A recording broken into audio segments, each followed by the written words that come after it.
რუსთავის ახალგაზრდული ცენტრის ორგანიზებით უფასო სასადილოებში სპეციალური სტენდები განთავსდა. ბენეფიციარებს საშუალება ეძლევათ მათთვის სასურველი კითხვები აღნიშნულ სტენდებზე განათავსონ, რომელზეც პასუხებს ერთი კვირის განმავლობაში ახალგაზრდული ცენტრის წარმომადგენლების მეშვეობით მიიღებენ.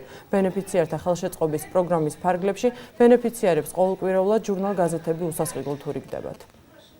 ეს პროგრამა ემსახურება უფასო სასადილოების ბენეფიციართა ხელშეწყობის პროგრამას, რაც გულისხმობს, რომ ამ ადამიანებს, რომლებსაც თუნდაც ელემენტარულ გაზეთზე და მსგავს ტიპის მასალაზე არ მიუწვდებათ ხელი, ჩვენ ყოველკვირეულად ვამარაგებთ მათ. ახალგაზრდული ცენტრი ეს პროგრამა მიმდინარეობდა 1 წლის მანძილზე, საკმაოდ წარმატებულად, იმიტომ რომ დიდი გამოხმაურება უშავდა ყოფ ადამიანებში, მათ აინტერესებთ ეს ინფორმაცია, მისაღებია და ეხლა დაემატა სტენდის სახით ერთგვარი კომუნიკაციის და საშუალება, სადაც თვითონ კითხვარებს ჩააგდებენ, სახელდაგვარს დააწერენ, ჩვენ კიდე ერთი კვირის მანძილზე მოვიძებთ ამ მასალას, რაც მათ დაჭირდებათ ინფორმაციის თვალსაზრისით და პასუხსაც ანალოგიურად სახელდაგვარის სახელით დავაბრუნებთ. შემდგომში სტენდზე განთავსდება არსებული ინფორმაცია, რაც მათთვის იქნება ასევე საინტერესო.